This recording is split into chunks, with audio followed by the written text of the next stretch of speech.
In the lush green world of the late Jurassic period, there lived a sweet and gentle Stegosaurus named Spike.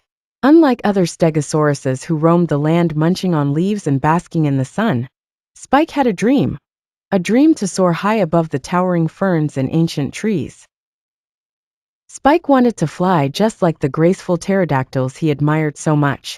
Every day, while his friends praised his impressive plates and swaying spikes, Spike would gaze up at the sky, envying the freedom of the creatures that could move through the air with ease.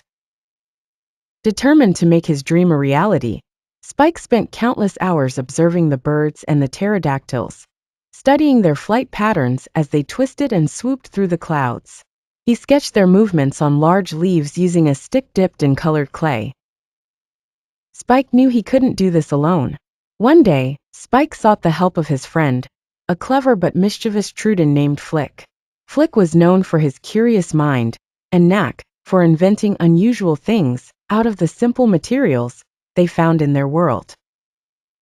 With Flick's help, they discussed, planned, and soon began building the contraption that they believed would help Spike realize his dream, a giant leaf-propelled glider. The glider was a wondrous creation, crafted from layers of the thickest and sturdiest leaves. The framework was made from slender, bendable branches that Flick had carefully shaped, ensuring that it would hold together in the sky. Together, they painted bright, bold patterns on the wings to mimic the elegance they saw in the pterodactyls. Finally, the big day arrived. Spike and Flick took the glider to the top of Turtle Hill, where the breeze was gentle yet promising. As they stood there with the contraption poised behind them, Flick gave Spike a mischievous wink, and Spike stepped forward.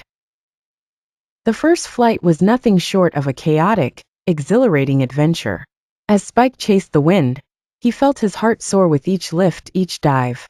The glider wobbled precariously, its leafy wings fluttering wildly.